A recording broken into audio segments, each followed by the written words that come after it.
मनुष्य के जीवन में और उसके सामाजिक जीवन में जो अनेक संकल्प होते हैं, उन संकल्पों की सिद्धि होते के समय जो समाधान प्राप्त होता है, वह समाधान कल हमने पूरी तरह प्राप्त किया।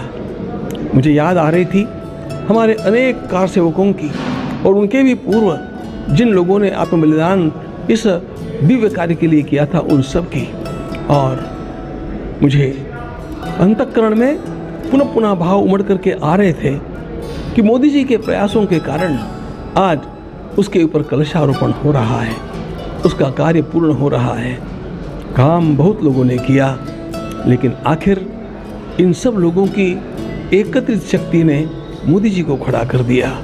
और इसलिए उनका जो भी वर्णन किया जाए वो मुझे कम ही लगता है। मैंने केवल भावुकता में उनको राजर्षि नहीं कहा, उस प्रकार का उनका जीवन मैं देख रहा हूँ। कल समय अल्प था, इसलिए मैं पूरा बोल भी नहीं पाया, लेकिन इन 11 दिनों में उन्होंने भगवान श्री राम के मंत्र का बहुत जप किया है। मंत्र हमने ही भेजा था, लेकिन वो लगातार अखंड जब भी खाली थे उस मंत्र का जप कर रहे थे। ये मैंने स्वयं अवलोकन किया है। तो इस प्रकार अपने को अपनी वाणी से, अपने मन से और अपने कर्म से, अपने संसर्ग से साधने वाला कोई एक राष्ट्रनायक हम लोगों को प्राप्त हो जाए, ये देश का सौभाग्य है।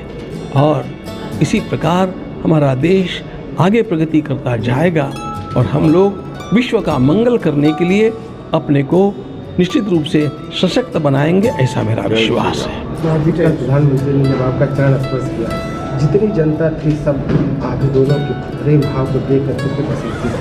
क्या आपको कैसा लग रहा था उस पल का? कैसा लगा आपको? देखो, क्या भावनाएं थी? जब मैं तो समझता नहीं था कि उनके मुख में मुझे पिलाना है। मैं तो चरणामृत के रूप में उनको तीर्थ देने के लिए ही उनके कहने से लाया था। एक बात और बता देता हूँ, वास्तव में जो सोचा गया था वो जल में शहद और नींबू के 2 बूंदे डाल करके और उनको पिलाने की बात हमने सोची थी, जो कि हम लोगों को प्रायः जिसका भी उपोषण पूरा करना होता है हम लोग करते हैं।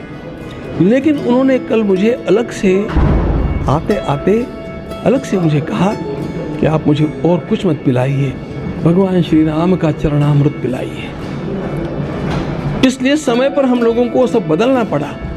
और वो जब वो भी मैं जैसा तीर्थ दिया जाता है मंदिर में वैसे ही उनको देने वाला था, लेकिन उन्होंने धीरे से कहा पिलाओ ना। तो एकदम आपको सच्ची बात बताता हूँ, मेरे मन में माता का वात्सल्य जागृत हो गया। मैं उनकी माता जी को बहुत अच्छी तरह जानता रहा हूँ। मेरे अंतःकरण में उस समय मातृत्व भाव था और मुझे ऐसा लगा था कि मेरे एक अत्यंत अच्छे लाल जो देश के होनहार हैं, उनको मैं पिला रहा हूँ, उनका उपवास पूर्ण कर रहा हूँ।